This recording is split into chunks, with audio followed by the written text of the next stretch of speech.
The small, quiet town of Bladenboro, North Carolina, is like many rural towns across America.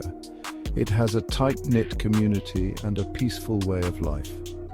However, this tranquility was shattered in the winter of 1953. A string of bizarre animal deaths plagued the town. The locals began to whisper about a creature they called the vampire beast of Bladenboro. This mysterious predator preyed on pets and livestock, leaving behind a trail of fear and unanswered questions.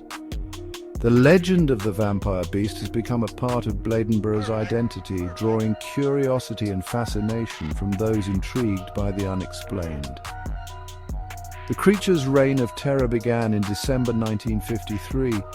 It targeted mostly dogs at first. Residents found their beloved companions drained of blood, their bodies often mangled and partially eaten. The killings continued into January 1954. The creature's boldness grew with each passing night. It began attacking larger animals, including livestock. Farmers found their chickens and even a few cows drained of blood in a similar fashion. The attacks on livestock caused a wave of panic to spread through the town. The authorities initially dismissed the reports as the work of wild dogs or coyotes. However, the nature of the killings was highly unusual. The drained bodies and the precision of the attacks pointed to something far more sinister. The wounds were too clean and precise for a wild animal. There was a distinct lack of tearing or shredding typically associated with a predator kill. The blood loss was also too complete. It was as if the blood had been drained from the victims. This led to speculation that something more sinister was afoot. The townspeople began to fear that a creature far more dangerous was stalking their community. The legend of the vampire beast was born. The story quickly spread beyond Bladenboro, capturing the attention of newspapers and radio stations across the state. The small town found itself at the center of a mystery that captivated the nation. The attacks followed a chilling pattern. The vampire beast always struck under the cover of darkness, usually just before dawn. Its victims were found drained of blood, with puncture wounds on their necks. The first documented victim was a German shepherd named Butch. Butch was found dead in his owner's backyard on December 15, 1953. The dog's body was completely drained of blood. There were 2 puncture wounds on its neck. Just days later, a farmer named Elmer Lloyd discovered several of his chickens dead in their coop. They too were drained of blood. The chickens' bodies were found clustered near a small window at the back of the coop. The window had been pried open from the outside. Whatever creature had killed the chickens was strong enough to bend metal.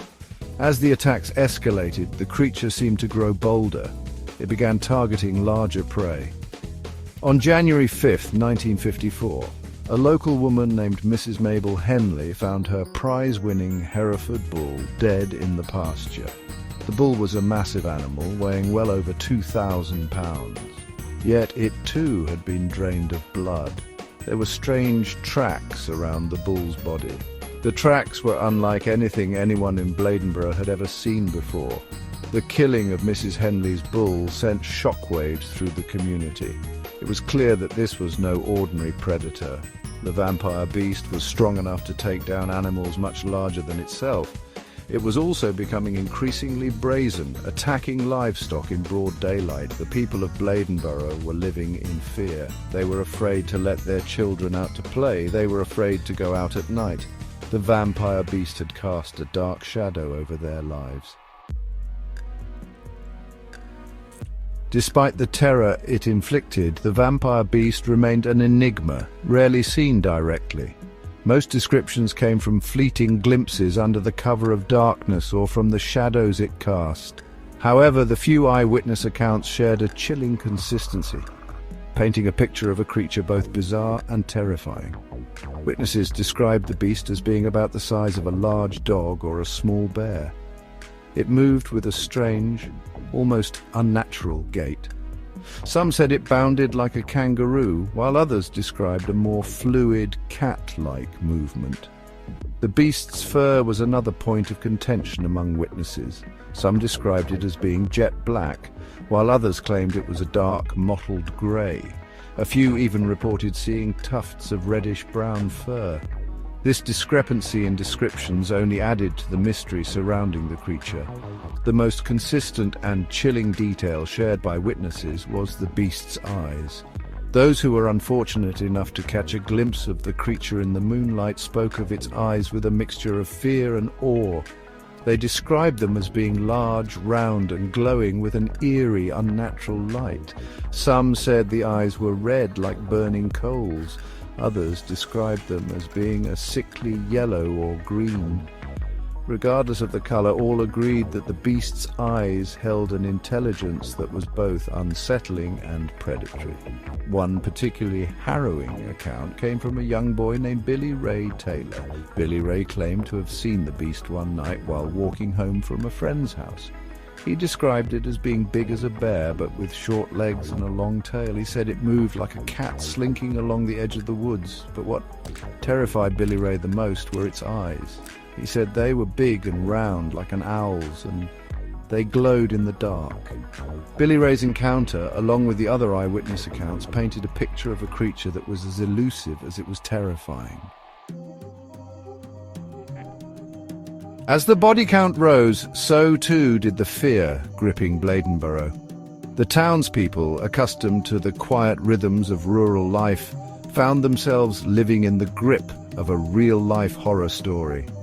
The creature, dubbed the vampire beast by the local press, became a source of both terror and fascination. The mystery deepened with each passing day, as did the townspeople's resolve to put an end to the killings. The authorities,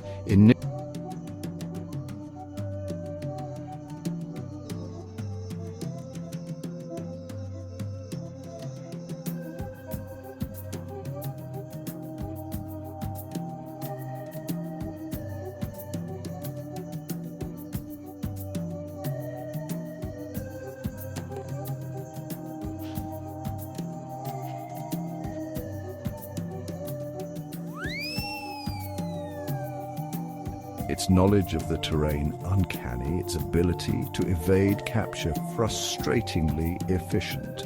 The hunts were not only fueled by fear, but also by a growing sense of frustration and helplessness. The creature was picking off their livestock, their pets, and instilling a deep sense of unease within the community. The very fabric of their peaceful existence was under threat. The vampire beast had become a symbol of their collective fear, an embodiment of the unknown lurking just beyond the safety of their homes. The lack of success in capturing or even getting a clear shot at the beast only solidified its mythical status. It became a phantom, a creature whispered about in hushed tones, its legend growing with each passing night. The vampire beast had in a way united the town of Bladenboro, not in celebration of their shared history, but in a shared fear of the unknown and a desperate hope for a swift resolution to their nightmare. Section 5.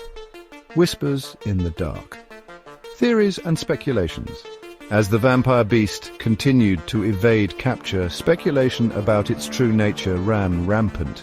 Theories ranged from the plausible to the outlandish, reflecting the growing sense of fear and uncertainty gripping the town. Some whispered that the creature was the result of a secret government experiment gone wrong, an escaped test subject let loose on an unsuspecting populace. Others, drawing on local folklore, pointed to tales of shape-shifting creatures, suggesting the beast might be a skinwalker, a malevolent entity capable of assuming the form of any animal it chose. The creature's unusual method of killing, draining its victims of blood, fueled the most sensational theories. Some speculated that a vampire bat, far larger than any previously recorded, was responsible for the attacks. This theory, while quickly dismissed by scientists due to the lack of such creatures in North Carolina's ecosystem, nonetheless took root in the imaginations of many terrified residents. The most persistent theory, and perhaps the most unsettling, was that the vampire beast was not a single creature, but a pack of mutated predators. This theory stemmed from the escalating boldness and frequency of the attacks, suggesting a group of creatures working in tandem. This idea, while terrifying, offered a plausible explanation for the beast's elusiveness and its seeming ability to be in multiple places at once. The theories, fueled by fear and fueled by the unknown, spread like wildfire through the town. The vampire beast became a blank canvas onto which people projected their deepest fears and anxieties.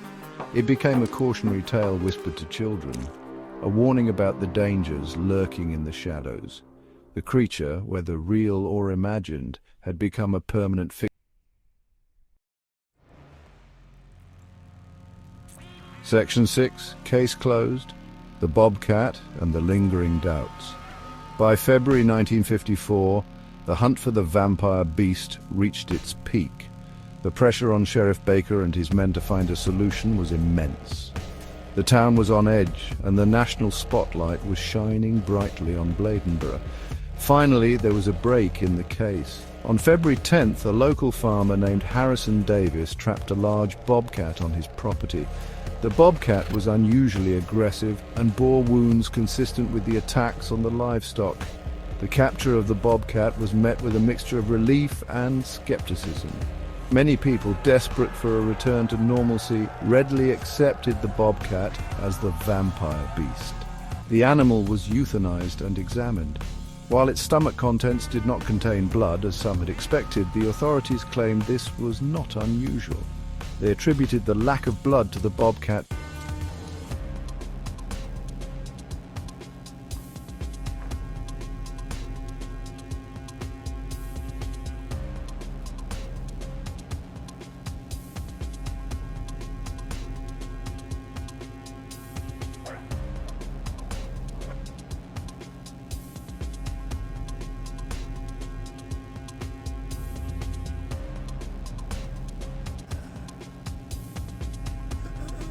Of a much larger creature. The accounts of glowing eyes and the creature's unusual gait did not align with the behavior of a typical bobcat. Despite the official explanation, doubts lingered. Whispers of the vampire beast continued, fueled by the inconsistencies and the lingering fear that something more sinister might still be lurking in the shadows. The captured bobcat, while offering a tangible conclusion to a terrifying ordeal, failed to completely quell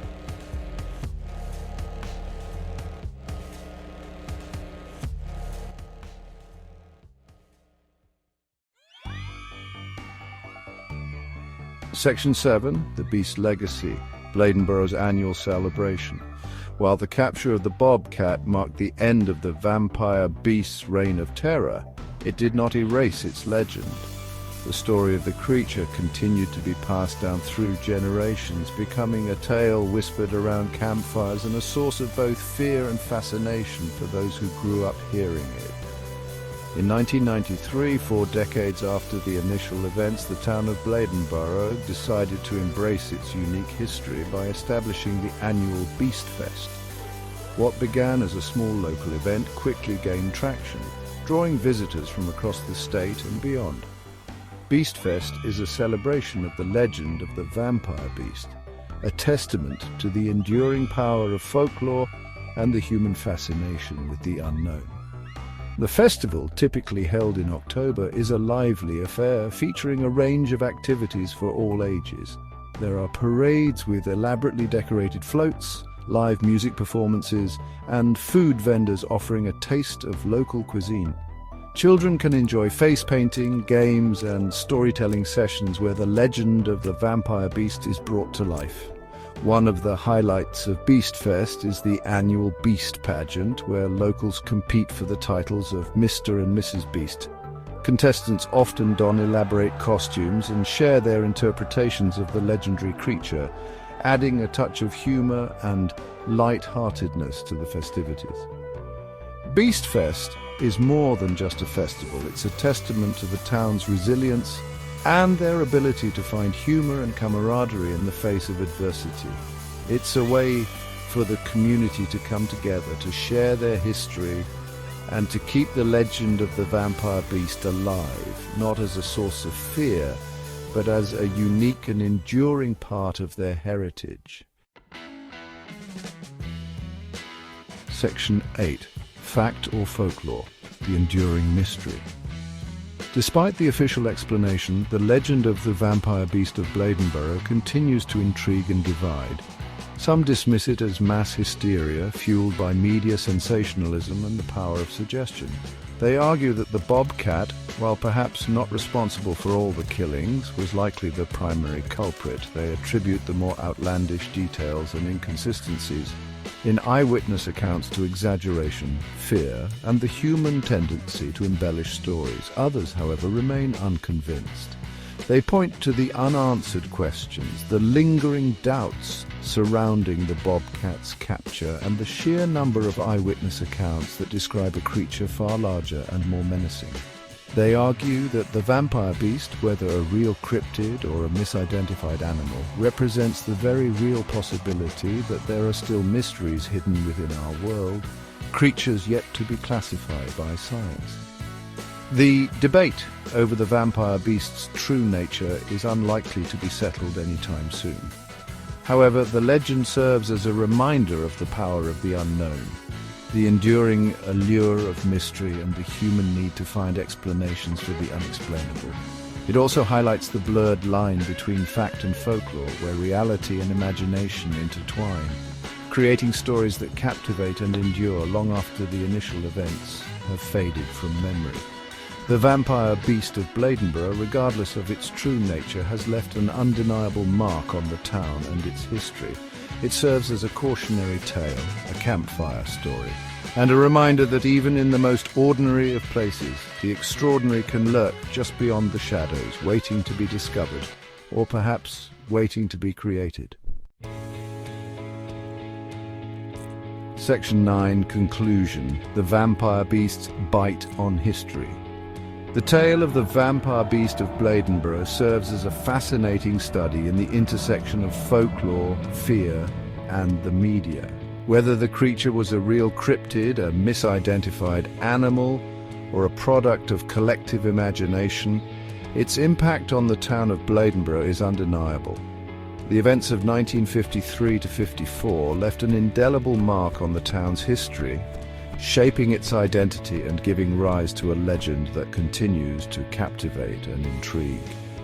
The enduring legacy of the vampire beast is a testament to the power of storytelling and the human fascination with the unknown. The tale serves as a reminder that even in the most ordinary of places, extraordinary stories can emerge, capturing the imagination and blurring the lines between fact and fiction. The vampire beast may never be definitively proven or disproven, but its story will continue to be told, debated, and celebrated in Bladenboro and beyond. The legend serves as a reminder that the world is full of mysteries, and that some things may remain forever unexplained. It encourages us to embrace the unknown, to question what we think we know, and to appreciate the power of a good story to captivate, terrify, and endure. The vampire beast of Bladenboro may have faded into the annals of history, but its legend, like its namesake, continues to hold a certain enigmatic allure, reminding us that sometimes the most compelling stories are those that remain shrouded in mystery.